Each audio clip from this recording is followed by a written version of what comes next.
Hello. Good evening, good morning बच्चों।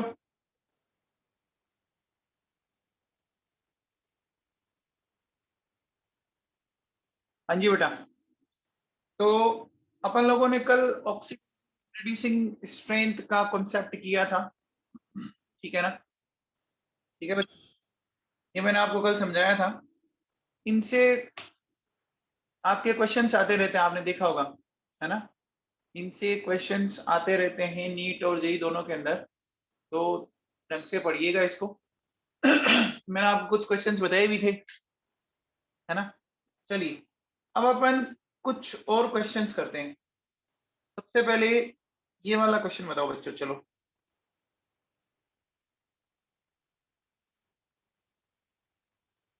KMnO4 cannot oxidize which of the following?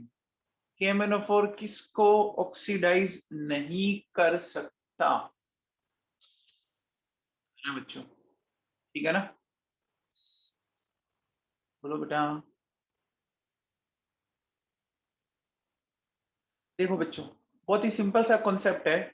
बहुत ही simple सा concept है। क्या कॉन्सेप्ट है? देखो सुनो। किसी को ऑक्सीडाइज करने का मतलब उससे इलेक्ट्रॉन लेना होता है, छीनना होता है ना? आप बताओ बच्चों, आप किसी से चीज कब छीन सकते हो? जब आप उससे ताकतवर हो। और किसी से चीज कब छीन नहीं सकते? जब आप उससे कमजोर हो, है ना भैया? ये बात हुई। बोलो, आप किसी से कोई चीज कब छीन सकते हो? जब आप उससे ताकतवर हो, ठीक है ना? और कब छीन नहीं सकते? जब ताकतवर नहीं हो। अब देखो बच्चों, अगर आप एसआरपी की वैल्यूज देखें, एसआरपी की वैल्यूज देखिए बच्चों, एसआरपी की वैल्यूज के बेसिस पर अगर आप थोड़ा सा फोकस करें तो आपको एक चीज दिख रहा कि KMnO4 KMnO4 किससे वीक पड़ रहा है? वैल्यूज वाइज बताओ। KMnO4 की वैल्यू किससे कम पड़ रही है? क्लोरीन से कम पड़ रही है ना? क्लोरीन से कम पड़ रही है ना बच्चों? बोलो बच्चों। बाकी तो सबसे ठीक है ना, आयोडीन से, क्लोरीन से, ब्रोमीन से। तो क्या ये ये HF में से इलेक्ट्रॉन निकाल सकता है? HF माइनस से उसमें से इलेक्ट्रॉन निकाल सकता है क्या बच्चों? बोलो, निकाल सकता है क्या? नहीं निकाल सकता ना? बोलो बच्चों, ये बात समझ में आई आप लोगों को? हम्म? मैंने आपसे क्या बोला था, समझ में आया? आप किसी से कोई चीज कब छीन सकते हो? जब आप उससे क्या हो? आप ताकतवर हो, आप मजबूत हो, ठीक है? तो आप मुझे बताओ बच्चों, KMnO4 की वैल्यूज देख के बताइए कि KMnO4 देखो, HCl, HBr और HI, इनसे तो तगड़ा पड़ता है, वैल्यू ज्यादा है ना SRP की। लेकिन लेकिन अगर आप ध्यान दें, इसकी जो वैल्यू है ना, वो HF से कम है। वो HF से कम है। तो HF को ये नहीं कर पाएगा बच्चों, ऑक्सीडाइज, है ना? तो आंसर क्या जाएगा बच्चों? HF जाएगा। क्या समझ में आई बात? क्या ये बात समझ में आई? अर्चिता बिनानी समझ में आई? अर्चिता बिनानी समझ में आई?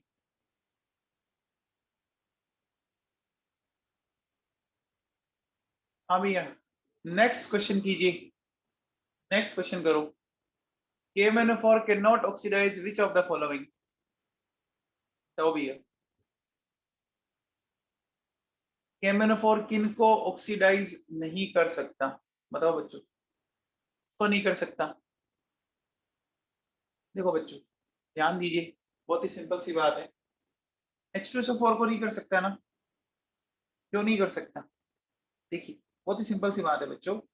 H2SO4 में अगर आप सल्फर का ऑक्सीडेशन नंबर देखो, तो सल्फर की ऑक्सीडेशन स्टेट क्या आ रही है? 6 आ रही है ना? सल्फर की ऑक्सीडेशन स्टेट 6 आ रही है ना? ये सल्फर की हाईएस्ट ऑक्सीडेशन स्टेट है। अब इससे आगे तो नहीं जा सकता ना? इससे आगे तो आप इसको ऑक्सीडाइज नहीं कर सकते ना बच्चों? बताओ, इससे आगे तो आप ऑक्सीडाइज नहीं कर सकते ना? जैसे किसी बच्चे के 100 में से 150 मार्क्स आ गए, अब आप उसको और मार्क्स दे सकते हो क्या? अब आप उसको और मार्क्स दे सकते हो क्या अगर 100 आउट ऑफ 100 आ चुके तो? बोलो बच्चों। अरे समझ में आया क्या नवाबों? चलिए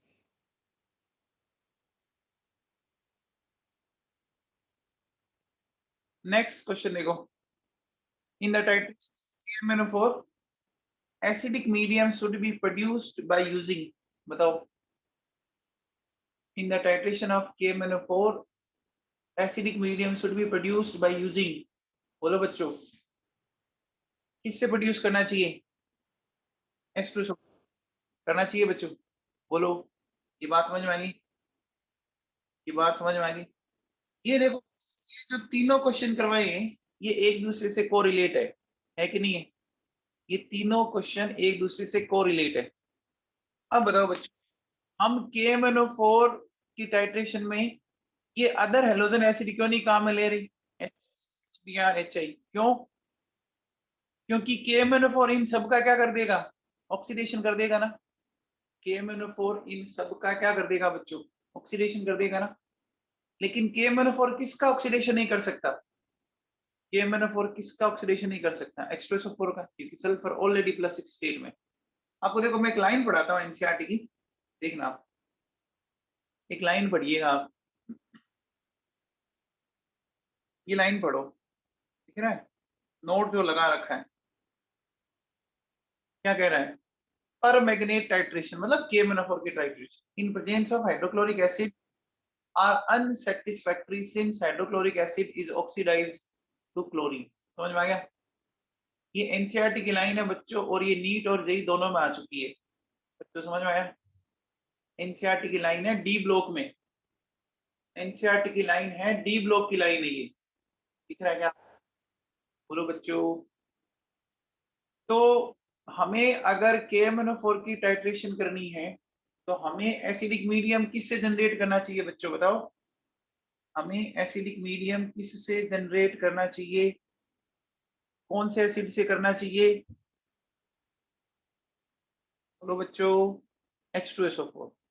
अदर हेलोजन एसिड से नहीं करेंगे। क्यों नहीं करेंगे? क्योंकि अदर हेलोजन एसिड को ये क्या कर देगा बच्चों? ये ऑक्सीडाइज कर देता है ना। क्यों?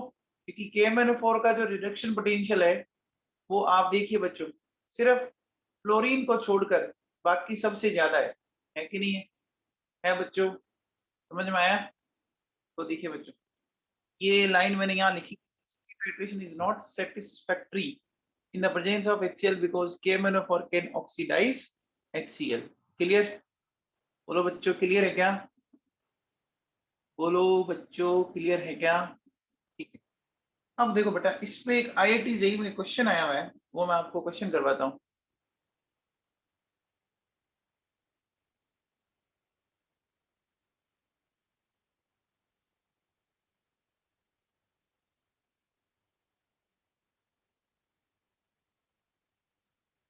हाँ भैया, देखो सुनो।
क्वेश्चन है, मिल नहीं रहा।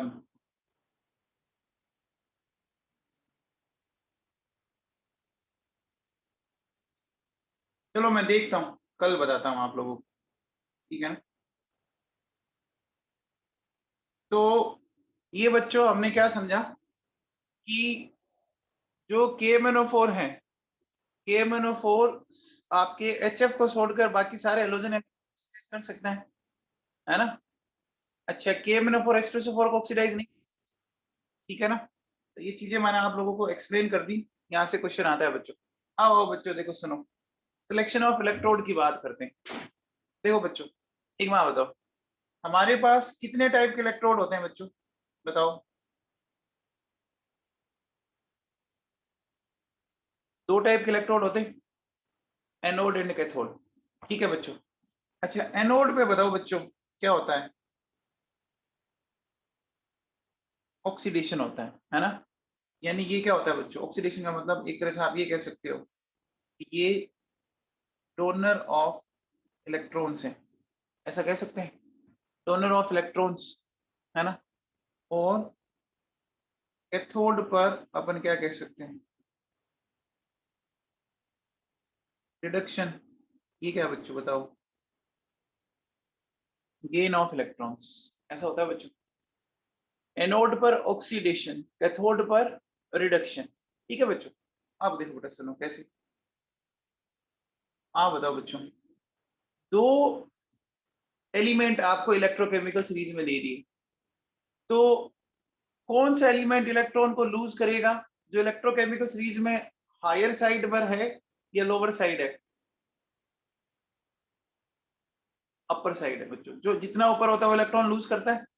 तो देखो बच्चों क्या होगा, है ना, आपका एनोड जो होगा वो कहाँ होगा बच्चों, higher side in electrochemical series. और ये क्या होगा बच्चों, lower side in electrochemical series, ठीक है बच्चों। ये बात समझ में आ गई, ठीक है ना। अब देखो बच्चों ऐसा क्यों हुआ, वो भी अपन प्रूव करने की कोशिश करते हैं बच्चों, ठीक है ना। वो भी अपन प्रूव करने की कोशिश करते हैं। तो देखो बच्चों सुनो, जैसे मैं एक एग्जांपल लेता हूँ। मेरे पास जिंक है, कॉपर है, जिंक है, हाइड्रोजन है, हाइड्रोजन है, जिंक है, जिंक है, मैग्नीशियम है, ठीक है, Fe है और जिंक है, ठीक है। अब इन सब के अंदर मुझे एनोड एंड कैथोड का सिलेक्शन करना है, ठीक है ना। इनके ई नोट की वैल्यूज ये मेरे पास, Zn+2 से Zn -0.76 वोल्ट, ठीक है। कॉपर +2 से कॉपर की वैल्यू है आपकी 0.34, ठीक है। फिर देखो बच्चों सुनो, मेरे पास Mg+2 से Mg -2.37 वोल्ट, ठीक है। ई नॉट Fe+2 से Fe -0.44 वोल्ट और H+ से H2 0.00 वोल्ट, ठीक है। तो अब बच्चों ये आपको मैंने दे रखा है, ठीक है। अच्छा बताओ, इलेक्ट्रोकेमिकल सीरीज में ऊपर कौन आता है, जिसका एसआरपी कम होता है या जिसका एसआरपी ज्यादा होता है, बताओ। इलेक्ट्रोकेमिकल सीरीज में अपर साइड कौन आता है, जिसका ईसीएस ईसीएस में कम हो, एसआरपी कम हो। तो आप बताओ बच्चों, जिंक और कॉपर में, जिंक और कॉपर में किसका एसआरपी कम है, जिंक एंड कॉपर में जिंक का, तो जिंक एनोड बन गया, कॉपर कॉपर कैथोड बन गया बच्चों। अब हो बच्चों, जिंक और हाइड्रोजन में बताओ, जिंक एंड हाइड्रोजन में, zinc anode, copper sorry hydrogen cathode, हो गया बच्चों। फिर देखो बेटा सुनो, हाइड्रोजन एंड कॉपर। अब बताओ बच्चों, हाइड्रोजन एंड कॉपर में पहले कौन आएगा, हाइड्रोजन एनोड और कॉपर कैथोड हो गया। जिंक और मैग्नीशियम में बताओ, जिंक और मैग्नीशियम में, मैग्नीशियम एनोड, जिंक, ये हो गया। अच्छा, Fe और जिंक में एनोड बताओ कौन होगा, Fe और जिंक में जिंक होगा बच्चों, और Fe आपका कैथोड होगा। क्लियर है क्या है बच्चों? ठीक है। अब देखो बच्चों सुनो, एक एग्जांपल से अपन इस चीज को एक्सप्लेन करने की कोशिश करते हैं, ठीक है ना। सबसे पहले देखो बच्चों सुनो, अपन ये वाला लेते हैं, जिंक कॉपर, ये वाला लेते हैं अपन, ठीक है। अपन इसमें ऐसा लेते हैं बच्चों, केस फर्स्ट, ठीक है। इसमें ऐसा मानते हैं कि let zinc is anode and copper is cathode, ठीक है। जिंक एनोड है, कॉपर कैथोड है। तो एनोड पर ऑक्सीडेशन होता है क्या बच्चों? एनोड पर ऑक्सीडेशन होता है बच्चों। एंड कैथोड पर रिडक्शन होता है। तो ये रिडक्शन हुआ बच्चों। पहले इतना समझ में आ गया क्या? इतनी बात समझ में आ गई। एनोड पर इलेक्ट्रॉन लूज करवाए देखो मैंने, और कैथोड पर इलेक्ट्रॉन को गेन करवाए। अब देखो बच्चों सुनो, जिंक Cu+2, ठीक है, Zn+2 NCu, हो गया बच्चों? हो गया? इतना सबको समझ में आ गया? ये इक्वेशन सबको समझ में आ गई? अब देखो बच्चों, इसका मुझे ई नोट सेल निकालना है। ई नोट सेल निकालना कैसे? बड़ा सिंपल है। बताओ बच्चों, जिंक किस में जा रहा है? जिंक Zn+2 में जा रहा है। तो जैसा जा रहा है ना वैसा लिख दो, Zn से Zn+2। फिर कॉपर+2 किस में जा रहा है? कॉपर में जा रहा है। कॉपर+2 किस में जा रहा है? कॉपर में जा रहा है ना बच्चों। अब एक बात हो बच्चों, मुझे Zn से Zn+2 चाहिए, उल्टा चाहिए। देखो बच्चों, Zn से Zn+2 चाहिए, उल्टा चाहिए क्या? उल्टा चाहिए क्या Zn से Zn+2? बोलो। और गिवन है Zn+2 से Zn, तो उल्टा करोगे वो माइनस का प्लस हो गया क्या बच्चों? हो गया। और कॉपर+2 से कॉपर ही चाहिए, कॉपर+2 से कॉपर ही चाहिए। ये वैल्यू कितनी है? 0.34। ओवरऑल ये वैल्यू कितनी आ गई बच्चों बताओ? 1.10 वोल्ट। आप बताओ बच्चों, ई नोट सेल पॉजिटिव में आया तो डेल्टा जी नोट किस में आएगा बच्चों? नेगेटिव में आया। क्या ये प्रोसेस होगा? क्या ये प्रोसेस होगा? ये सेल वर्क करेगा? सेल वर्क करेगा बच्चों? तो बोलो, जिंक को एनोड बनाना, कॉपर को कैथोड बनाने का हमारा डिसीजन सही था क्या? जिंक को एनोड बनाना, कॉपर को कैथोड बनाना, हमारा डिसीजन सही था? सही है। ओके, अब इसका उल्टा करते हैं अपन, कि अपन ऐसा कहते हैं कि एनोड मैंने बनाया कॉपर को, और कैथोड मैंने बनाया जिंक को, ठीक है। एनोड मैंने बनाया कॉपर को, कैथोड मैंने बनाया जिंक को। तो देखो बच्चों सुनो, एनोड अगर मैंने कॉपर को बनाया, कॉपर से कॉपर+2, कैथोड क्या हो जाएगा? Zn+2, ऐसा हो गया बच्चों।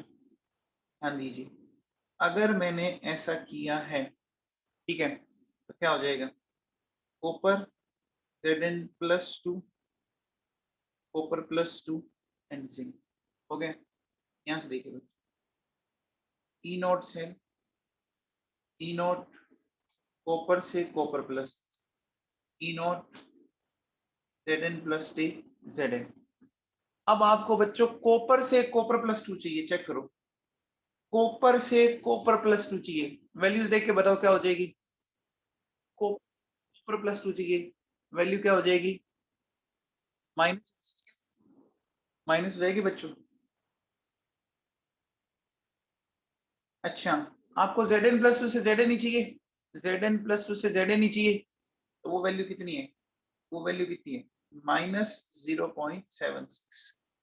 सोल्व करने पर ये वैल्यू आई नेगेटिव। एक बात है बच्चों, ये वैल्यू नेगेटिव आ रही है, इसका मतलब डेल्टा जी क्या आएगा? पॉजिटिव है। तो ये क्या हो जाएगा बच्चों बताओ? Non spontaneous. बच्चों समझ में आया? ई नोट सेल निकालने का कॉन्सेप्ट समझ में आया आप लोगों को? ई नोट सेल निकालने का कॉन्सेप्ट समझ में आया आप लोगों को कि कैसे निकाल रहा हूं मैं? बोलो बच्चों, बोलो। अगर आपको रिएक्शन दे रखी है तो जैसी रिएक्शन हो रही है वैसा लिखते जाओ, है ना? जैसा चेंज हो रहा है वैसा लिख लीजिए। क्लियर है क्या? बोलो बच्चों, क्या ये बात आपको क्लियर है क्या? ठीक है भैया। अब देखो बच्चों, सुनो। अब मैं एक आपसे सिंपल सी बात करूंगा। आप मुझे एक बात बताओ बच्चों, समझ में आ गया क्या किया मैंने? जैसी रिएक्शन वैसा लिख दो आप, जैसी रिएक्शन वैसा लिख दो। सपोज जैसे मैं एक एग्जांपल देता हूं कि मेरे पास ये देखो बच्चों, Mg Zn+2, ठीक है? Mg+2 एंड Zn, ठीक है? आपको देखो बच्चों ये ऊपर वैल्यूज दे रखी है। सबसे पहले बताओ इसका ई नॉट सेल निकालते हैं अपन। कैसे निकालेंगे? ई नॉट Mg से Mg+2 और ई नॉट Zn+2 किस में जा रहा है? जिंक में जा रहा है क्या? तो आप बताओ बच्चों, Mg से Mg+2 की वैल्यू क्या होगी? Mg से Mg+2 की वैल्यू क्या होगी? बताओ। हाँ, नेगेटिव से पॉजिटिव होगी क्या? 2.37। और Zn+2 से Zn बताओ, Zn+2 से Zn की वैल्यू क्या है बच्चों? -0.76। सोल्व कर लेंगे बच्चों। सोल्व करने पर ये वैल्यू आ गई मेरे पास 1.61। बच्चों समझ में आया? कोई फॉर्मूला रट्टा मारने की तो जरूरत नहीं हुई ना? अरे कोई फॉर्मूला रट्टा मारने की जरूरत नहीं हुई ना? जैसी इक्वेशन चल रही है आराम से आप ई नोट सेल निकाल सकते हो बच्चों। बोलो, समझ में आया क्या?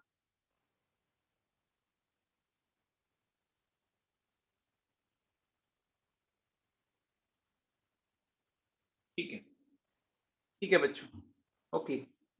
अब देखो बेटा, सुनो। अब क्या करना है आपको? सपोज मान लीजिए मैंने ऐसे लिखा आपको, मैंने ऐसे लिखा, देखो बच्चों, ई नॉट Zn+2 Zn -0.76 और ई नॉट कॉपर+2 से कॉपर 0.34 वोल्ट, ठीक है? वो कहता है कि इसका ई नॉट से बताओ क्या होगा, ठीक है? अब ऐसे क्वेश्चनों को कैसे करना है? देखो, आपको क्या करना है बच्चों, आपको पहले ये चेक करना है कि दोनों वैल्यू आइदर एसआरपी या एसओपी होनी चाहिए। या तो दोनों एसआरपी होनी चाहिए, है ना, या दोनों एसओपी होनी चाहिए, ठीक है ना? इसमें आपको क्या फंडा लगाना है, क्या ट्रिक लगानी है, क्या लगानी है? देखो बच्चों, both values should be either SRP और SOP। जो दोनों वैल्यूज है या तो वो SRP होनी चाहिए, SOP होनी चाहिए। अब देखो, अगर एक SRP एक SOP है तो दोनों को एक में लिया हो, या तो दोनों को SRP में लिया हो या दोनों को SOP में लिया हो। समझ में आ गई बात? ठीक है, फिर क्या करना है? देखो बच्चों, फिर आपको ई नोट सेल कैसे निकालना है? जो बड़ी वैल्यू है, बिग वैल्यू, माइनस, है ना, स्मॉल वैल्यू विद साइन, ठीक है ना? तो अब बताओ बच्चों, इस पढ़ने को यूज देना है। आप चेक करो दोनों एसआरपी है क्या? दोनों एसआरपी वैल्यूज है क्या? तो अब बताओ बच्चों, इसका ई नोट सेल कैसे निकालूंगा? इन दोनों में से बड़ी वैल्यू कौन सी है बच्चों, बताओ? इन दोनों में से बड़ी वैल्यू कौन है? बड़ी वैल्यू कौन है? 0.34, फिर माइनस लगाओ। छोटी वैल्यू जो है उसको विद साइन लिख दो। सोल्व करने पर 1.10 वोल्ट। क्या हमने ऊपर भी इसका ये निकाला था क्या? क्या हमने ऊपर भी इसका ये निकाला था क्या बच्चों? बोलो, समझ में आया? जैसे देखो बच्चों, सुनो, मेरे पास ये क्वेश्चन है। मैंने ये बोला कि E naught Fe+2 Fe 0.44 volt, E naught Cu+2 Cu 0.34 volt, ठीक है? तो इसका ई नॉट सेल निकालो, ठीक है ना। तो अब देखो बच्चों, इसका ई नॉट सेल कैसे निकालेंगे, बताओ। इन दोनों में से बड़ी वैल्यू कौन सी है, इन दोनों में से बड़ी वैल्यू कौन सी है, 0.34। फिर लगाओ माइनस, छोटी वैल्यू को विद साइन लिख दीजिए, सोल्व करेंगे ये वैल्यू कितनी आ जाएगी, 0.78 वोल्ट। क्या आपको कहीं पर भी किसी फॉर्मूले की जरूरत पड़ रही है, क्या आपको कहीं पर भी किसी फॉर्मूले की जरूरत पड़ रही है बच्चों, नहीं पड़ रही ना। आप कर पा रहे हैं क्या, आप मेरी बात को समझ पा रहे हैं बच्चों। चलो ये बताओ बच्चों, ई नॉट SN+2 से SN+4 माइनस 0.14 वोल्ट, और ई नॉट ER से ER+3 0.74 वोल्ट, ठीक है। आपको इसका ई नॉट से निकालना है, ठीक है ना। अब एक बात है बच्चों, पहले आपको इन क्वेश्चन में ये चेक करना है कि दोनों एक जैसे होने चाहिए, या तो दोनों में ऑक्सीडेशन होना चाहिए या दोनों में रिडक्शन होना चाहिए, ये ध्यान रख लेना। तो अभी इनमें ऑक्सीडेशन हो रहा है या रिडक्शन हो रहा है, अभी इनमें ऑक्सीडेशन हो रहा है या रिडक्शन हो रहा है बच्चों, बताओ।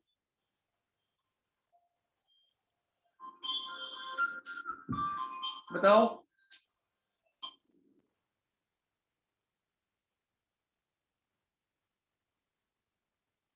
ऑक्सीडेशन हो रहा है या रिडक्शन हो रहा है, ऑक्सीडेशन हो रहा है बच्चों, हो रहा है ना, पक्का, सबको समझ में आया। तो अब आंसर बता दो फटाफट, अब आंसर बता दो। देखो बच्चों क्या करोगे, अगर मैं इसका ई नॉट से निकालूं, बड़ी वैल्यू 0.74 माइनस माइनस 0.14, सोल्व करेंगे ये कितना आ जाएगा, 0.88 वोल्ट। क्लियर है क्या बच्चों, ये बात क्लियर है क्या ना बाबू। ई नोट सेल निकालना समझ में आया, रिएक्शन दे तो कैसे निकालना है, रिएक्शन दे तो कैसे निकालना है, और आपको वैल्यूज दे तो कैसे निकालना है, बोलो बच्चों। जैसे देखो बताओ, मुझे ये बोला ई नोट A प्लस से A, इसने बोला 3 वोल्ट, ई नोट B प्लस से B माइनस 5 वोल्ट, ई नोट C प्लस से C है ना 6 वोल्ट, और ई नोट C प्लस से C माइनस 4 वोल्ट। ये क्या कहते हैं, combination of which two electrodes will give maximum E note से। अब इस कॉन्सेप्ट को सीखिए, आपने क्या देखा, इसमें एक तो जो वैल्यू बड़ी है उसको पहले लिख लो, फिर आपको समझ आया बच्चों, बड़ी वैल्यू माइनस आवेगा तो बच्चों, सबसे बड़ा डिफरेंस कहाँ आएगा, सबसे बड़ी वैल्यू और सबसे छोटी वैल्यू के बीच में तो सबसे बड़ा डिफरेंस आता है ना, बोलो बच्चों। सबसे बड़ी वैल्यू और सबसे छोटी वैल्यू के बीच में तो सबसे बड़ा डिफरेंस आता है, सबसे बड़ा डिफरेंस उनके बीच में आएगा ना। जैसे सपोज मैं कहता हूँ कि मेरे पास 0 और 100 के बीच में नंबर है, 0 और 100, 0 सबसे छोटी और 100 सबसे छोटी, तो सबसे बड़ा डिफरेंस कहाँ आएगा, सबसे बड़ा डिफरेंस कहाँ आएगा, 0 और 100 के बीच में आएगा ना, 0 और 100 के बीच में आएगा ना बच्चों, बताओ आएगा ना, बोलो बच्चों। तो अब आप देखो, आप इस कॉन्सेप्ट को देखो, इस कॉन्सेप्ट में जो अपन क्या ले रहे हैं, अपन डिफरेंस ही तो ले रहे हैं, अपन डिफरेंस ही तो ले रहे हैं ना प्यारे बच्चों, बोलो। तो बताओ इसका आंसर क्या आ जाएगा, देखो अगर मैं क्या करता हूं, कॉम्बिनेशन ऑफ बी एंड सी, तो बोलो बच्चों क्या हो जाएगा, सी के लिए 6 माइनस माइनस 5 11 वोल्ट आ जाएगा बच्चों, बोलो। आ जाएगा बच्चों? क्वेश्चन समझ में आया सबको? आ गया? ठीक है भाई। अब देखो बच्चों सुनो, ई नोट सेल निकालना आपको समझ में आ गया होगा। अब देखो बच्चों, मैं आपको फिर भी इसके फॉर्मूले बता देता हूँ कि फॉर्मूले में क्या लफड़ा है। देखो बच्चों, एक होता है एनोड, एक होता है कैथोड। होता है एनोड पर आप क्या कहते हो बच्चों? होता है ऑक्सीडेशन, है ना। कैथोड पर क्या होता है? रिडक्शन। तो मुझे बताओ, एनोड पर ऑक्सीडेशन के कारण क्या डेवलप होगा? Oxidation potential. एंड कैथोड पर क्या होगा? Reduction potential. दोनों का सम कर दूंगा, क्या मेरे पास ई नोट सेल आ जाएगा क्या? बोलो बच्चों, दोनों का अगर मैं सम कर दूंगा तो क्या मेरे पास ई नोट सेल आ जाएगा क्या? बोलो बच्चों, एक सेल में दो इलेक्ट्रोड होते हैं ना, एनोड और कैथोड। बोलो बच्चों, होते हैं। तो दोनों का सम करने पर आ जाएगा। अब बताओ बच्चों, अगर मैं इसको ऐसा लिखूं, SOP of anode and SOP of cathode, क्या मैं सही लिख रहा हूं? मैंने कैथोड के SRP को SOP में कन्वर्ट कर दिया, कैथोड के SRP को SOP में कन्वर्ट कर दिया। तो कल मैंने आपको एक बात सिखाई थी क्या? कल मैंने आपको एक बात सिखाई थी क्या? क्या सिखाई थी? कि SOP एंड SRP इक्वल होते हैं बट साइन अपोजिट होता है। अच्छा, मैं इसको भी ऐसा कर सकता हूँ क्या? Minus SRP of cathode and sorry, एक मिनट, SRP ऑफ एनोड। बोलो बच्चों, इसको भी ऐसा लिख सकता हूँ क्या? दोनों को मैंने SRP की टर्म्स में चेंज कर दिया, दोनों को मैंने SRP की टर्म्स में चेंज कर दिया। बोलो बच्चों, समझ में आया? समझ में आया क्या? बोलो। अब देखो बच्चों, फॉर्मूले मैंने बता दिए, लेकिन क्वेश्चन अपन ने बिना फॉर्मूले के भी सोल्व किए है ना। अरे क्वेश्चन तो अपन ने बिना फॉर्मूले के सोल्व कर लिए थे ना बच्चों, है ना। तो देखो बच्चों, फॉर्मूला याद होए तो कर लेना, याद होए तो अच्छा, ना याद होए तो बताओ, याद होए तो अच्छा, ना याद होए तो और भी अच्छा, है ना। ठीक है ना। उससे क्या होगा, अगर फॉर्मूला याद हो गया तो बेटा आप गलती और करोगे, फिर दिमाग आप उड़ाओगे नहीं। चलो बच्चों, तो हमने ये चीज तो कर ली, ठीक है। अब अपन आगे चलते हैं बच्चों। नेक्स्ट नेक्स्ट मैं बात करता हूं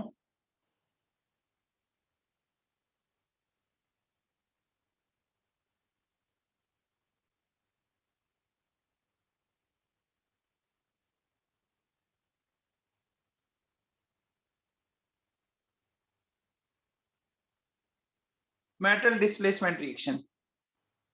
अच्छा एक बात हो बच्चों, डिस्प्लेस करने का क्या फंडा होता है? डिस्प्लेस करने का फंडा क्या होता है? बहुत ही सिंपल सी बात है। मोर रिएक्टिव लेस रिएक्टिव को डिस्प्लेस करेगा या लेस रिएक्टिव मोर रिएक्टिव को करेगा? बताओ बच्चों,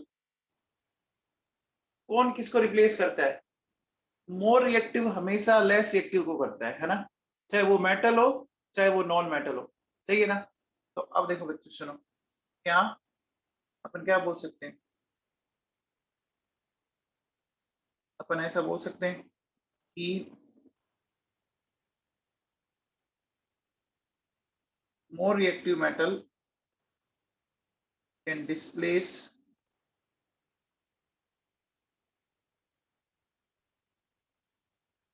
a less reactive metal from its salt। ठीक है ना। ठीक है बच्चों, अपन क्या कह सकते हैं कि metal above in electrochemical series can displace a metal present in lower side of electrochemical series. ठीक है ना? आप बताओ बच्चों, कौन सा मेटल ज्यादा रिएक्टिव होता है? जो इलेक्ट्रोकेमिकल सीरीज में ऊपर होता है या नीचे होता है? कौन सा मेटल, बोलो बच्चों, जो ऊपर होता है ना? ऊपर वाला होता है बच्चों, बोलो बेटा। More reactive metal can displace a less reactive metal from its salt. Is it clear to all of you? बोलो बच्चों। ठीक है भैया। अब देखो बच्चों सुनो, हमने लिखा more reactive metal can displace a less reactive metal from its salt. A metal above in electrochemical series can displace a metal present in lower side of ECS. ठीक है ना बच्चों? अब देखो बच्चों, एक बात बताओ बच्चों, जब more reactive metal less reactive metal को डिस्प्लेस करेगा तो मोर रिएक्टिव मेटल को क्या करना पड़ेगा? मोर रिएक्टिव मेटल को क्या करना पड़ेगा? इलेक्ट्रॉन देने पड़ेंगे या इलेक्ट्रॉन लेने पड़ेंगे? मोर रिएक्टिव मेटल को इलेक्ट्रॉन देने पड़ेंगे या लेने पड़ेंगे? देने पड़ेंगे ना। मेटल फेमस ही किस लिए भैया? अरे मेटल फेमस किसके लिए है? इलेक्ट्रॉन देने के लिए, है ना? तो मोर रिएक्टिव मेटल को इलेक्ट्रॉन देना ही पड़ेगा। समझ में आ गया? बोलो बच्चों, आई बात समझ में? तो देखो बच्चों क्या होगा, in the reaction of two metals, more reactive metal will convert into cation and less reactive metal convert into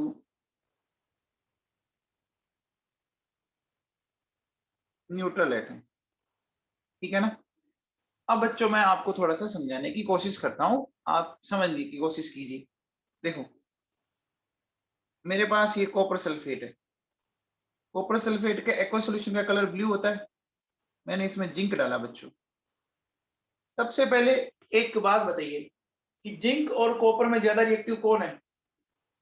zinc और कॉपर में ज्यादा रिएक्टिव जिंक है बच्चों, पता है ना? बोलो, जिंक और कॉपर में ज्यादा रिएक्टिव जिंक है ना? ये तो पता है ना बच्चों सबको? तो देखो जिंक ने क्या किया, इस कॉपर को रिप्लेस किया, है ना? कॉपर को रिप्लेस करके इसने व्हाइट विट्रोल बना दिया और ये ऐसा बन गया। अब ये रिएक्शन हो जाएगी या नहीं होगी इसको सीखना में। देखो बच्चों ये सोल्ट है ना, तो सोल्ट है तो ये एक्वस सॉल्यूशन में पूरा पूरा आयोनाइज होगा। जिंक सल्फेट ये ऐसे आयोनाइज होगा। बोलो बच्चों, क्या मेरी बात सही है? क्या मेरी बात सही है बच्चों? अब इसमें ऐसा कौन सा आयन है जो दोनों साइड कॉमन है? में ऐसा कौन सा आयन है जो दोनों साइड कॉमन है प्यारे बच्चों? सल्फेट। तो खटैक इसको मैंने हटा दिया। हटा दिया बच्चों।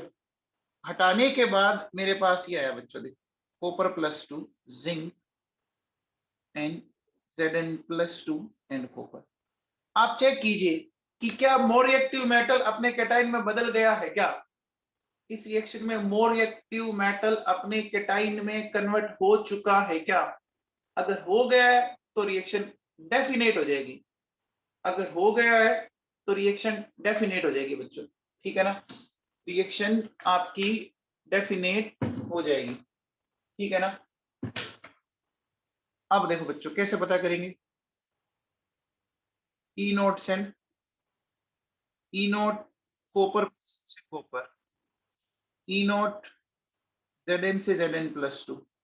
तो कॉपर +2 से कॉपर बच्चों ये वैल्यू आती है 0.34, ठीक है, और ये वैल्यू आती है आपकी Zn से Zn+2 0.76, ये वैल्यू होगी 1.10।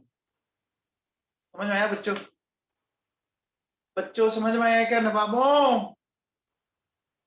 अच्छा एक चीज बताओ, क्या मैं कॉपर सल्फेट को जिंक के बने हुए कंटेनर में रखना चाहिए मुझे? क्या मुझे कॉपर सल्फेट को जिंक का बना हुए कंटेनर है हमेशा उसको कॉपर सल्फेट में रखना चाहिए? नहीं रखना चाहिए। उल्टा बोलूं कि क्या मैं जिंक सल्फेट को कॉपर के कंटेनर में रख सकता हूं? क्या मैं जिंक सल्फेट को कॉपर के कंटेनर में रख सकता हूं? रख सकते हो आराम से, कहीं कोई दिक्कत नहीं है, डेफिनेटली रख सकते हैं आप, है ना? तो देखो बच्चों सुनो, अपन क्या बोलेंगे कि copper sulphate should not be stored in the container of zinc, है ना? But zinc sulfate can be stored in the container of copper, ठीक है ना? अब देखो बच्चों, अब मैं जिंक सल्फेट को कॉपर के कंटेनर में रख के देखता हूं कि कहीं कोई दिक्कत तो नहीं है। मैंने इसको रखा, तो मैंने ऐसा किया बच्चों, जिंक एंड CuSO4, ये मेरे पास ऐसा हो गया बच्चों, देखो Zn+2 सल्फेट आइन कॉपर जिंक Cu+2 SO4-, ऐसा चला गया। बोलो बच्चों, यहां से देखो मेरे पास जो पिक्चर आई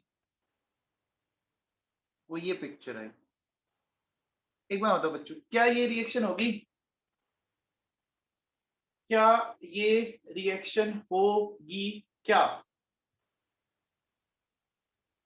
नहीं होगी ना? मैंने आपसे क्या बोला, रिएक्शन तभी होगी जब मोर रिएक्टिव मेटल केटाइन में कन्वर्ट हो। क्या मोर रिएक्टिव मेटल केटाइन में कन्वर्ट हो रहा है?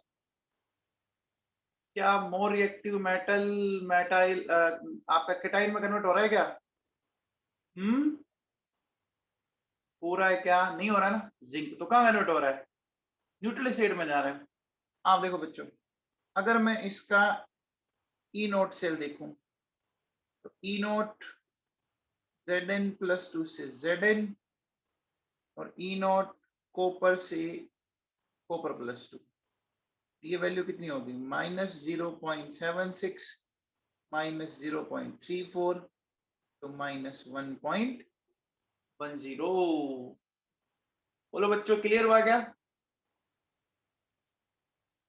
चलो आप बताओ बच्चों, मुझे एक बात बताओ कि मैंने ऐसा लिखा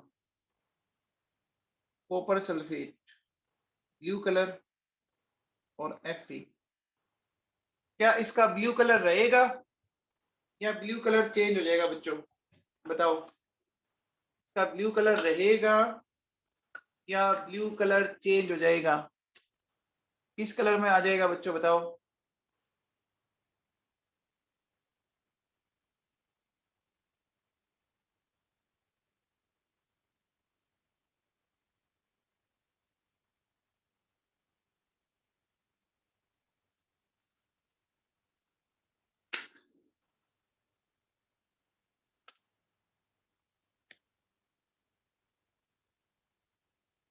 बोलो बच्चों, ग्रीन में चला जाएगा क्या? जाएगा क्या? देखो फेरस सल्फेट बन जाएगा बच्चों, है ना? फेरस सल्फेट का कलर ग्रीन होता है। अब बताओ बच्चों, एक बात बताओ, यहाँ कॉपर+2 है और ये Fe0 है, ये Fe+2 है एंड कॉपर 0 है। कॉपर और Fe में ज्यादा रिएक्टिव कौन है? कॉपर और Fe में ज्यादा रिएक्टिव कौन है? Fe है ना? मैंने आपसे क्या बोला था, मोर रिएक्टिव मेटल किस में कन्वर्ट होना चाहिए? मोर रिएक्टिव मेटल किस में कन्वर्ट होना चाहिए? केटाइन में। हो रहा है क्या? हो रहा है ना बच्चों, फेरस सल्फेट में Fe+2 आ रहा है ना, बोलो बच्चों। चलो, तो एक बात बताओ बच्चों, ये क्वेश्चन बताओ, consider following displacement reactions and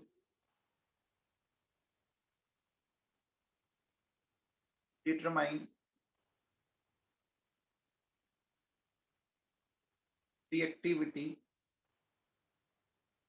order of metals। ठीक है, आपको ऐसा दे रखा है इसने।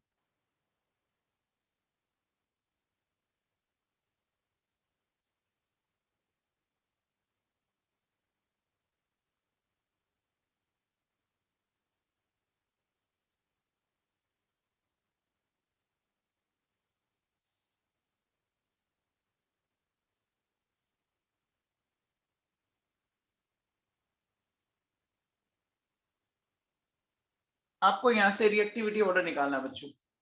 तो सबसे पहले बताओ बच्चों, ए और बी में ज्यादा रिएक्टिव कौन है? ए और बी में ज्यादा रिएक्टिव कौन है? ए है ना, क्योंकि किसका कैटाइन बन रहा है? किसका कैटाइन बन रहा है? ए का बन रहा है ना। तो ए और बी में तो ये हो गया बच्चों, ठीक है। अब बताओ बच्चों, बी और सी में कौन है? बी और सी में कौन है? सी का कैटाइन नहीं बन रहा ना, सी का कैटाइन नहीं बन रहा ना, इसका मतलब क्या हो गया बोलो बच्चों? बी ज्यादा हो गया, हो गया। अब बताओ, डी और ए में कौन है? डी और ए में कौन है? डी है ना, है बच्चों। अब आप चेक कर लो इससे, इन तीनों से आप क्या लिखोगे? डी ए से ज्यादा है तो ए बी, ठीक है, डी यहां आ जाएगा, और सी बी से कम है तो ये हो गया D A B C.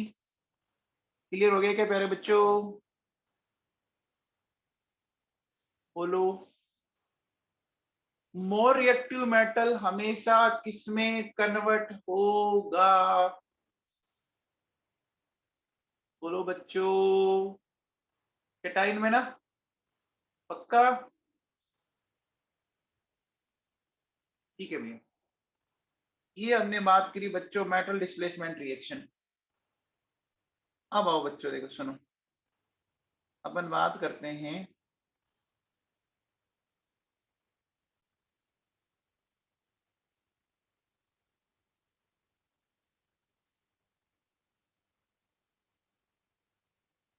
Non metal displacement reaction, ठीक है ना। नॉन मेटल की डिस्प्लेसमेंट रिएक्शन की बात करते हैं अपन, ठीक है बच्चों। नॉन मेटल डिस्प्लेसमेंट रिएक्शन क्या है, चेक करते हैं। देखो, डिस्प्लेसमेंट में तो वही फंडा है, डिस्प्लेसमेंट में तो वही फंडा है, क्या क्या कि a more reactive non metal can displace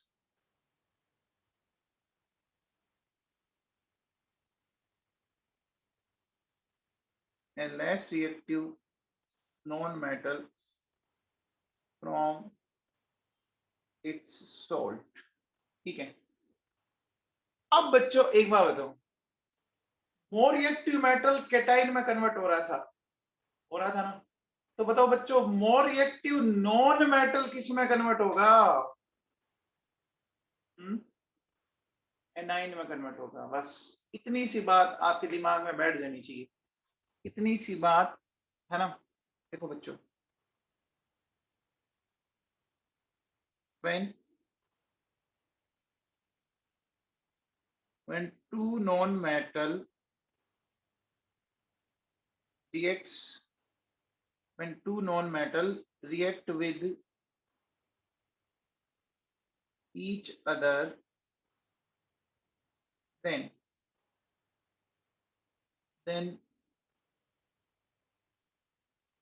more reactive non-metal will convert into anion and less reactive non-metal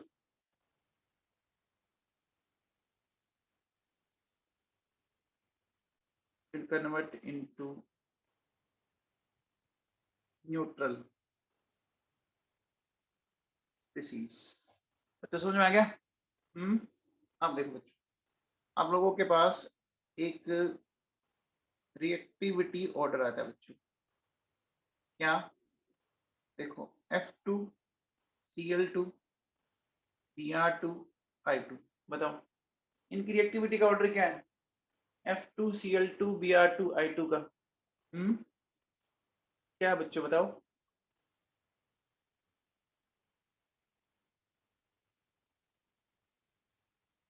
है बच्चों? अब एक बार बताओ,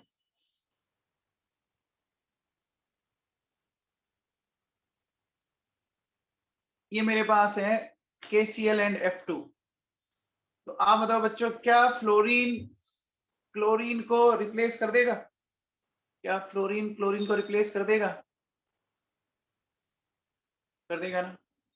ये फ्लोरीन ज्यादा रिएक्टिव है। देखो बच्चों 2KF है ना बच्चों एंड Cl2। अब देखो बच्चों इसको ऐसे लिखो आप 2K plus 2Cl minus F2 2K plus 2F minus Cl2, cancel out, क्या बचा 2Cl minus F2 2F minus Cl2।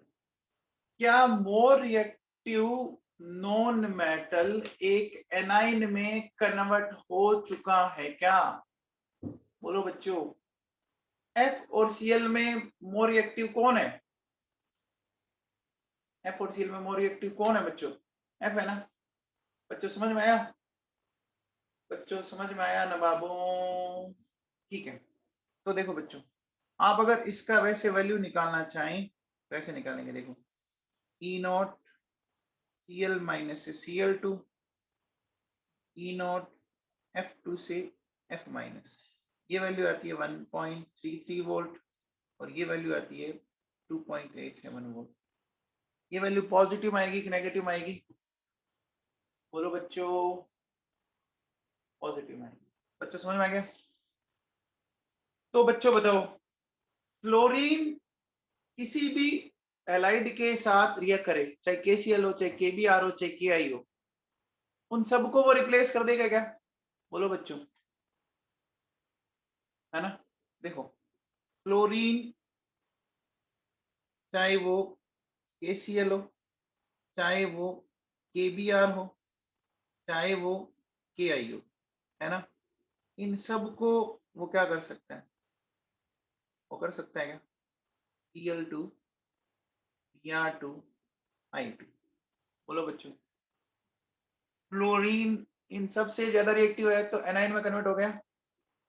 हो गया बच्चों? बोलो, हाँ बताओ बच्चों, क्या क्लोरीन ये वाली रिएक्शन हो जाएगी क्या? क्या ये वाली रिएक्शन हो जाएगी? वीनस मिड्डा ये वाली रिएक्शन होगी? नहीं होगी ना? क्यों? ये वाली रिएक्शन क्यों नहीं हुई बच्चों?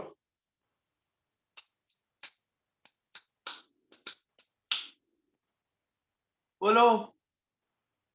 हाँ, क्लोरीन लेस रिएक्टिव है बच्चों, लेस रिएक्टिव तो एनाइन नहीं बना था, है ना, तो ये रिएक्शन नहीं होगी बच्चों। चलो हाँ बताओ बच्चों, क्या क्लोरीन इनको कर सकता है बच्चों? क्या क्लोरीन इन दोनों को रिप्लेस कर सकता है क्या? क्या मिल जाएगा? 2KCl प्लस Br2 या I2।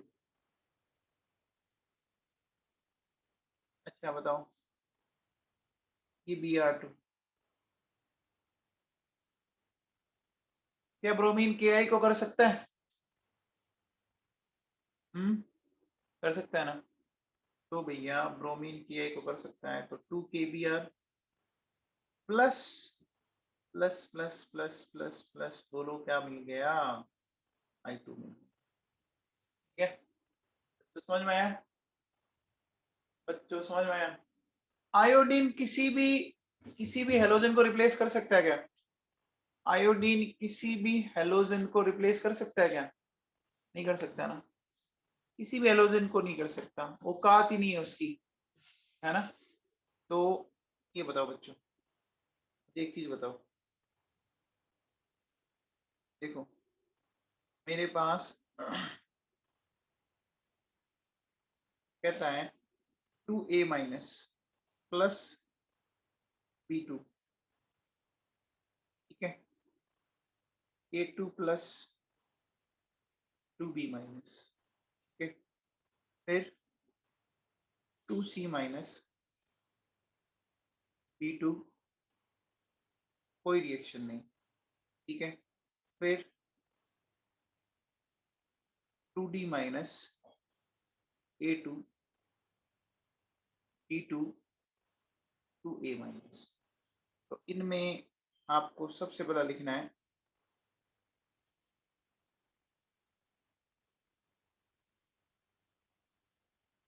रिएक्टिविटी ऑर्डर, ठीक है ना। अब ये रिएक्टिविटी ऑर्डर कैसे लिखेंगे चेक करते हैं। सबसे पहले बताओ बच्चों, ये मेटल है या नॉन मेटल है? मेटल है या नॉन मेटल है? केटाइन बन रहा है या एनाइन बन रहा है? नॉन मेटल है ना, ठीक है। अब बताओ बच्चों, पहली वाली रिएक्शन में किसका एनाइन बन रहा है? पहली वाली रिएक्शन में किसका एनाइन बन रहा है? बी का। तो बोलो बच्चों, जो बी है वो ए से ज्यादा रिएक्टिव हो गया क्या? हो गया बच्चों, ये बात सही है क्या? ठीक है। दूसरी रिएक्शन में बी का नहीं बन पा रहा, दूसरी रिएक्शन में बी का एनाइन नहीं बन पा रहा, तो इसका मतलब क्या हो गया? इसका मतलब क्या हो गया? बोलो बच्चों, C2 B2 से ज्यादा रिएक्टिव हुआ, C2 B2 से ज्यादा रिएक्टिव हुआ क्या? बोलो। हम्म तीसरी रिएक्शन देख के बताओ, तीसरी रिएक्शन में ए का एनाइन बन गया, ए का एनाइन बन गया, इसका मतलब ए डी से ज्यादा रिएक्टिव है क्या? ए डी से ज्यादा रिएक्टिव है क्या? बोलो बच्चों। अब इसको पकड़ के करते हैं हम। बोलो बच्चों, सबसे पहले देखो B2 A2 से ज्यादा है, ये ठीक है। C से ज्यादा कौन है? ये B से ज्यादा, और ये हो गया D2, समझ में आ गया? C2 B2 A2 D2, clear है क्या? क्लियर है ना बाबू? पक्का।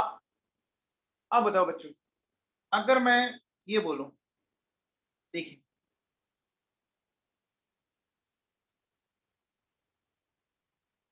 रिएक्टिविटी ऑफ मेटल, है ना, वो एसआरपी के वैल्यू के इनवर्सली प्रोपोर्शनल होती है। एंड रिएक्टिविटी, एक मिनट,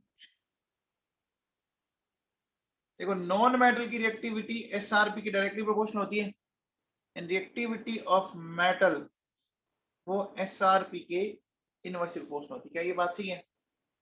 क्या ये बात बच्चों सही है क्या? है ना। देखो बच्चों, अब देखो बच्चों एक बात बताओ, अगर मैं ऐसा कहता हूं कि ई नोट C2 से C माइनस, ई नोट B2 से B माइनस, ई नोट A2 से A minus, E note D2 से D माइनस। सबसे पहले बताओ बच्चों, मैंने ये क्या लिखा है? ये SRP लिखा या SOP लिखा? SRP लिखा या SOP? SRP। तो SRP ज्यादा किसका होगा? SRP ज्यादा किसका होगा? C का या D का? D का होगा ना।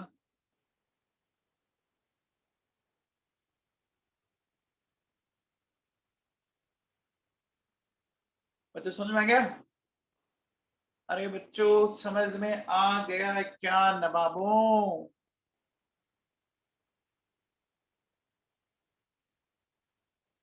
ठीक है भैया, समझ में आ गया तो बहुत ही अच्छी बात है। ठीक है, तो बच्चों बताओ डिस्प्लेसमेंट रिएक्शन में क्या कॉन्सेप्ट ध्यान रखना है, समझ में आ गया क्या? डिस्प्लेसमेंट में क्या कॉन्सेप्ट ध्यान रखना है, समझ में आ गया? बताओ। डिस्प्लेसमेंट रिएक्शन अगर मेटल की है तो मोर रिएक्टिव मेटल किस में कन्वर्ट होगा? केटाइन में कन्वर्ट होगा। और अगर वो नॉन मेटल की है तो, अगर वो नॉन मेटल की है तो ज्यादा रिएक्टिव नॉन मेटल एनाइन में कन्वर्ट हो जाएगा। बस इतनी सी बात आप दिमाग में फिट कर लीजिए, आपको कोई दिक्कत नहीं आएगी बच्चों। समझ में आ गया क्या? बोलो बच्चों, सबको क्लियर है ना बाबू? ठीक है भैया, चलिए बात को नेक्स्ट आगे ले चलते हैं अपन। देखिए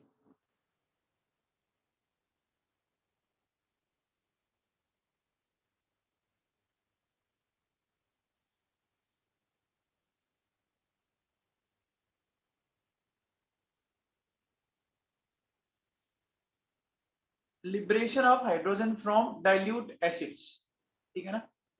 liberation of hydrogen from dilute acids. Dilute acid से हमें क्या करना है? हमें क्या करना है बच्चों? हमें हाइड्रोजन को लिबरेट करवाना है। लिबरेट करवाने का मतलब सिंपल सी बात है, उसको वहां से रिप्लेस करना है ना? रिप्लेस करना है बच्चों। तो आप मुझे बताओ बच्चों, एसिड में H प्लस होता है? एसिड में H प्लस होता है ना? तो कौन से मेटल डाइल्यूट एसिड से हाइड्रोजन को रिप्लेस कर पाएंगे? जो इससे ऊपर है या जो इससे नीचे है? ऊपर वाले ना, हाइड्रोजन से ऊपर वाले ना। बोलो अबव हाइड्रोजन जो मेटल्स है ना वो कर सकते हैं। तो देखो बच्चों सुनो, क्या क्या कह सकते हैं?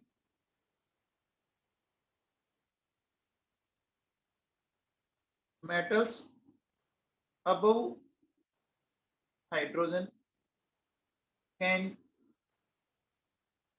can displace hydrogen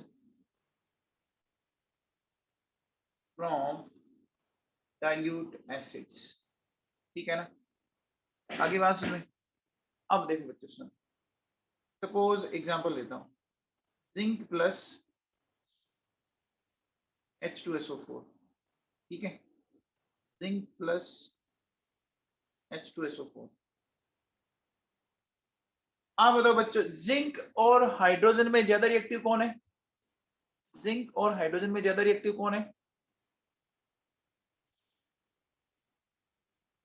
जिंक है ना? है बच्चों, जिंक ऊपर आता है। तो मोर रिएक्टिव किस में कन्वर्ट होगा? मोर रिएक्टिव किस में कन्वर्ट होगा? केटाइन में ना? तो देखो बच्चों, ये रिएक्शन होगी बच्चों, ZnSO4 प्लस हाइड्रोजन। अभी रिएक्शन हुई कि नहीं हुई वो चेक करते हैं। देखो, zinc 2H plus sulphate ion, ठीक है? फिर देखो बच्चों क्या, Zn2 सल्फेट, ये मैंने हटा दिया, इसको हटा दिया बच्चों। अब देखो बच्चों, zinc 2H plus Zn+2 hydrogen हो गया। इस रिएक्शन का ई नॉट सेल निकाल दें। ई नॉट Zn से Zn+2 और ई नॉट H प्लस से H2। तो बताओ Zn से Zn+2 क्या हो गया?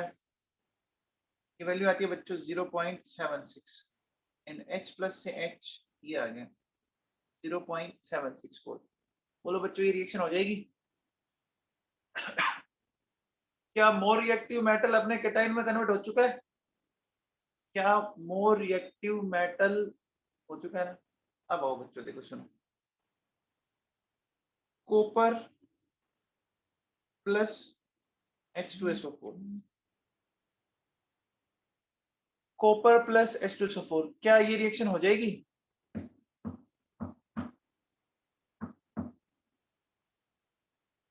देखो बच्चों, एक बार मान लेते ही रिएक्शन हो गई, अब हुई कि नहीं हुई वो चेक करते हैं। देखो अगर ये रिएक्शन होती है ना, वैसे तो होगी नहीं, लेकिन अगर होती तो ऐसा होता। तो बच्चों क्या इस रिएक्शन में ऐसा कुछ बनता? बोलो बच्चों, ऐसा कुछ होता ना बाबू? होता ना। एक बात बताओ, कॉपर और हाइड्रोजन में ज्यादा रिएक्टिव कौन है? कॉपर और हाइड्रोजन में ज्यादा रिएक्टिव कौन है? हाइड्रोजन है ना। तो मोर रिएक्टिव का क्या बनना चाहिए? मोर रिएक्टिव का क्या बनना चाहिए? केटाइन। नहीं बन रहा ना, नहीं बन रहा ना। इसका देखो बच्चों, ई नॉट सेल अगर मैं चेक करूं तो ई नॉट Cu से Cu प्लस 2 और ई नॉट H प्लस से H2, ये वैल्यू कितनी हो गई? 0.34 माइनस में, और ये 0, ये वैल्यू माइनस में। इसका मतलब कॉपर डाइल्यूट H2SO4 से हाइड्रोजन जनरेट नहीं कर सकता ना? बोलो बच्चों, नहीं कर सकता ना? बोलो। ठीक है भैया, पक्का ना? समझ में आ गई बात? तो अब बताओ बच्चों, अब अगर मैं आपसे ये बोलूं कि मेरे पास ये है Fe, ठीक है, और एक मेरे पास ये रिएक्शन है,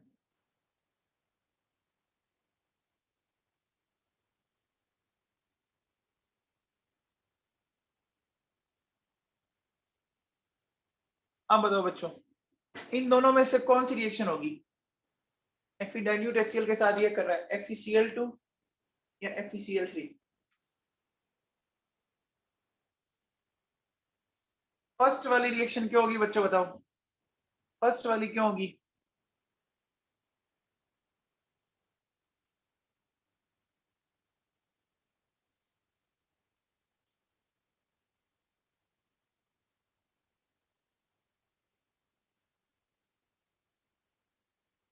देखो बच्चों सुनो, मेरे पास अगर इसका मैं ई नोट सेल निकालू ना, ये वैल्यू आती है 0.44 वोल्ट, और इसका मैं निकालूं तो वैल्यू आती है 0.04 वोल्ट। आप बताओ बच्चों, इन दो रिएक्शन में कंपटीशन है। अब देखो मान लो मैं क्या कहता हूं कि मुझे क्या करना है, ये कोई प्रॉपर्टी है सपोज, इस प्रॉपर्टी का मुझे ऑक्शन लगाना है, ऑक्शन समझ गए, नीलाम करना है। तो मैं क्या करता हूं बच्चों, मैंने, अब देखो बच्चों, एक बंदा बोल रहा है कि मैं इसके 100 रुपीज दूंगा, और एक बंदा कहता है मैं इसके 200 रुपीज दूंगा। तो ये बोलो किसको देना चाहिए, 100 रुपीज वाले को या 200 रुपीज वाले को? किसको देना चाहिए? 200 वाले को ना। जो ज्यादा बोलेगा उसी को मिलेगा ना, ये होता है बच्चों। अरे ऑप्शन के अंदर ये होता है, जो ज्यादा वैल्यू बोलेगा उसको मिलेगा। अब बताओ बच्चों, यहाँ दो रिएक्शन में कंपटीशन हो रही है, हो रही है, दो रिएक्शंस में कंपटीशन हो रही है। तो किस रिएक्शन का ई नोट सेल ज्यादा आ रहा है, फर्स्ट या सेकंड का? फर्स्ट का आ रहा है ना। तो कौन सी रिएक्शन हो जाएगी बच्चों, बताओ कौन सी रिएक्शन हो जाएगी? पहले तो वैसे ऊपर भी आ रहा है, Fe+2 ऊपर भी आ रहा है, पता है क्या? बोलो, आ रहा है क्या ना बाबू? तो देखो बच्चों सुनो, देखो क्या बोलेंगे, if there is competition between two reactions, then reaction having more E naught cell will occur easily। तो ये वाली रिएक्शन होगी बच्चों, ये वाली नहीं होगी। आयरन HCl के साथ रिएक्शन करके फेरस क्लोराइड बनाएगा, ठीक है ना बच्चों, फेरिक क्लोराइड नहीं बनाएगा। बच्चों समझ में आ गया? जब भी रिएक्शन में कंपटीशन होती है ना, जब भी दो रिएक्शन में कंपटीशन होती है तो हमेशा वो जीतता है जिसका ई नॉट सेल ज्यादा होता है। कॉमन सी बात है, कंपटीशन में कौन जीतता है? जिसके नंबर ज्यादा आते हैं, है ना? बोलो बच्चों, अब बताओ, अगर ये कॉपर इस डाइल्यूट H2SO4 के साथ रिएक्शन नहीं कर पा रहा है, तो अब बताओ, इसको मुझे रिएक्शन करवाना है, इसके साथ क्या करूं? क्या करूं?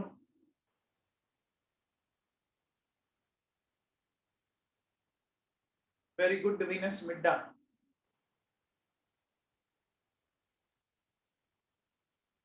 देखो बच्चों, एक बात हो, अभी अभी अपने इंडिया में किसकी मारामारी हो रही है बताओ? अभी अपने दुनिया में मोस्टली इंडिया के अंदर किसकी मारामारी है? हर जगह क्या चाहिए? ऑक्सीजन चाहिए ना। हॉस्पिटल्स के अंदर ऑक्सीजन मिल नहीं रही, हालात बहुत खराब है।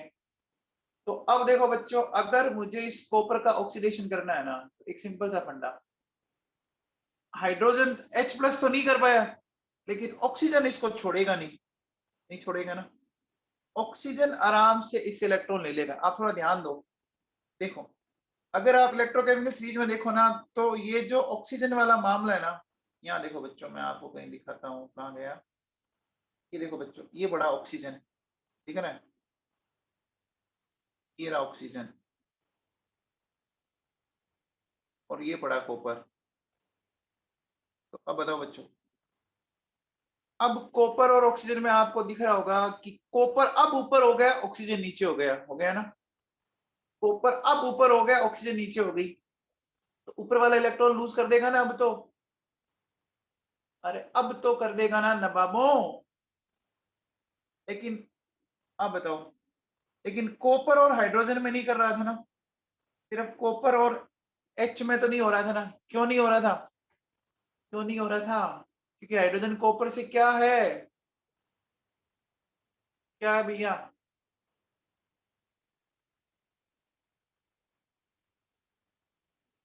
हाइड्रोजन कॉपर से ऊपर है, लेकिन ऑक्सीजन कॉपर से नीचे है। समझ में आ गया? तो क्या बोलेंगे, अब अगर आपने रिएक्शन करवा दी तो ये रिएक्शन हो जाएगी बच्चों, हो जाएगी ना? तो ये रिएक्शन हो जाएगी बच्चों।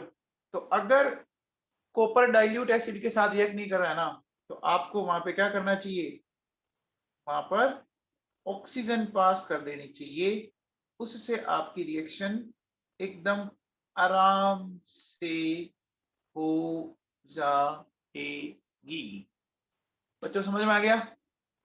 बच्चों समझ में आ गया क्या? ठीक है, चलो बाकी करेंगे बेटा कल।